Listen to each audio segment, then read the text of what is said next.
लिखिएगा। जहां 5 मिनट की होगी वहां पैरा चेंज बोलूंगा, वहां रुक जाना, बाकी 10 मिनट का चलेगा। ठीक है। मैटर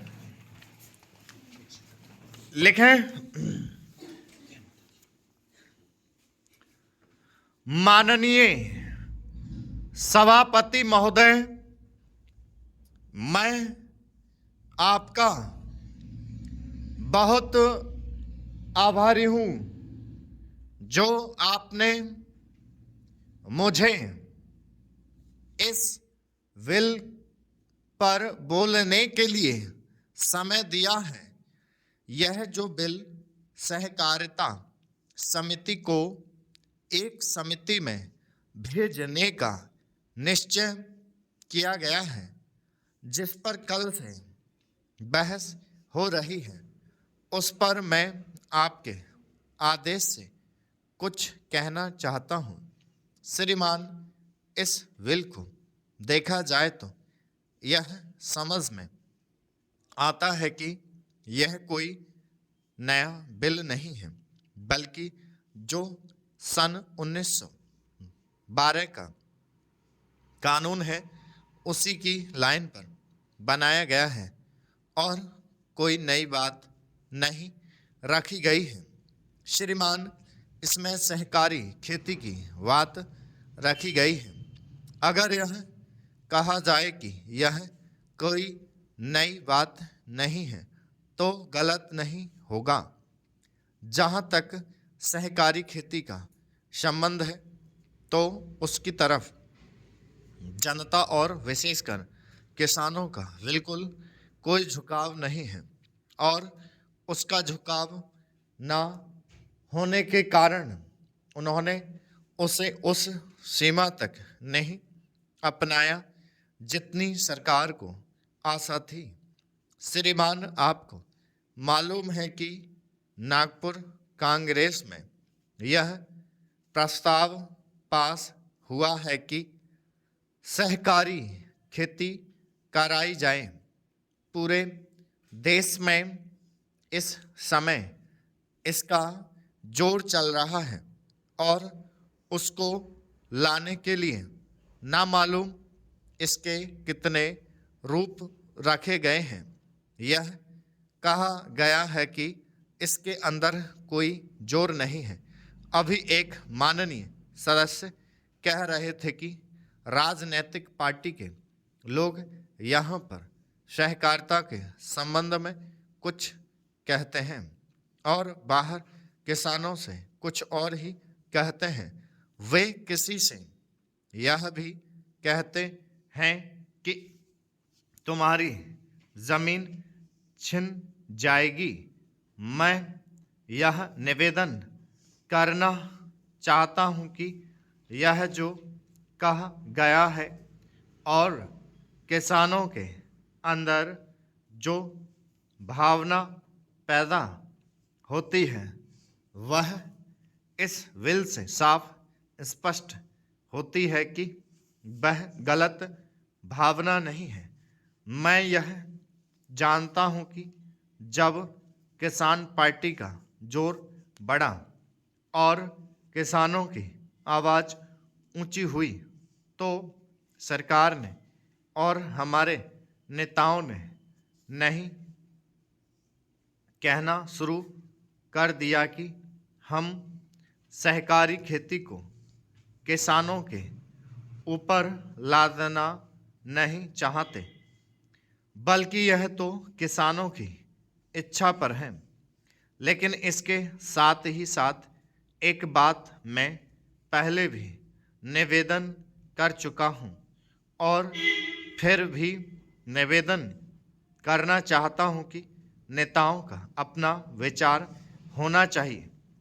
किसी सभा में जब यह कहा गया कि यह जो सहकारी खेती शुरू की गई है यह तो अंत में सामूहिक खेती की तरफ ले जाएगी। Para change. माननीय सभापति महोदय, उन्होंने साफ कह दिया कि अगर सामूहिक खेती होती है तो इसमें भी मुझे कोई आपत्ति नहीं है। मैं यह कहना चाहता हूँ कि इस विल को देखने से यह साफ स्पष्ट होता है कि उस सहकारी समिति के जितने सदस्य होंगे वह अपनी अपनी ज़मीन को एक साथ कर लेंगे और अगर समिति से निकालना चाहेंगे तो एक साथ अधिक ज़मीन उसको नहीं मिल सकती है।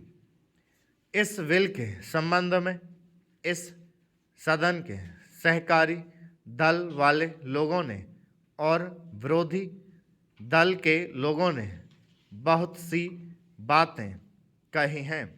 जैसा कि यह विल है, इसको अभी समिति के सामने विचार के लिए जाना है और वहाँ से विचार होने के बाद यह इस सदन के सामने फिर से विचार के लिए पेश किया जाएगा।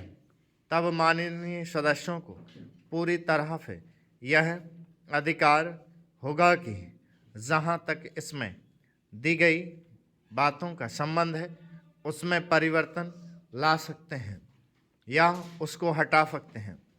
कल से जो बातें हो रही हैं वह सब नोट की गई हैं और मैंने बहुत सी बातों को सुना है।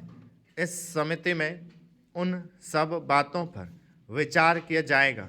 बहुत से माननीय सदस्यों ने इस तरह की बातें कही हैं, वह बहुत आवश्यक मालूम हुई हैं और जैसा कि मैंने कहा है उन पर विचार किया जाएगा। जहाँ तक सहकारिता का संबंध है, चाहे सरकारी दल वाले माननीय सदस्य हों, चाहे विरोधी दल वाले माननीय सदस्य हों, सबकी यह मांग है कि जब हम जनता के राज में विश्वास करते हैं और अपने यहाँ जनता का राज स्थापित कर लिया है और जबकि देश में गरीबी है और उसका गलत लाभ भी उठाया जाता है, तब सहकारिता की बहुत आवश्यकता है। इसको रोकने की आवश्यकता है। यह सभी लोगों की राय है। जहाँ तक इस सहकारी बिल का संबंध है, बहुत से माननीय सदस्यों ने बहुत सी बातें इसके संबंध में कही हैं।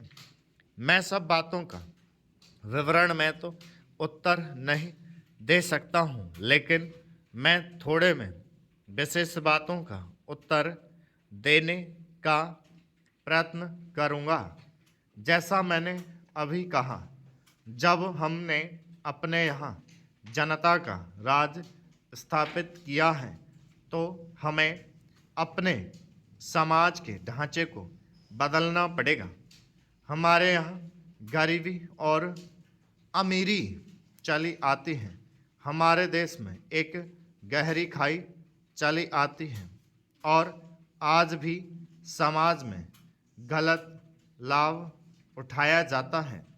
सभापति महोदय, हमारे देश में गृह मंत्रालय और गृह मंत्री का कितना महत्व है, इसका अनुमान इसी से लगाया जा सकता है कि स्वतंत्र भारत में गृह मंत्रालय का भार सरदार पटेल ने स्वयं अपने कंधों पर लिया।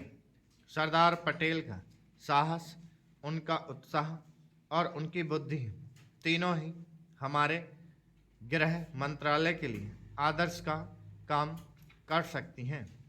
परंतु दुर्भाग्य से सरदार के पश्चात इन तीनों बातों में कुछ कमी आती हुई दिखाई देती है। उदाहरण के लिए एक ही बात मैं कहना चाहता हूँ। 1962 में जब हमारे देश का चीन का हमला हुआ तो 14 नवंबर 1962 को हम सब ने इसी सदन में खड़े होकर एक प्रस्ताव पास किया था, स्टॉप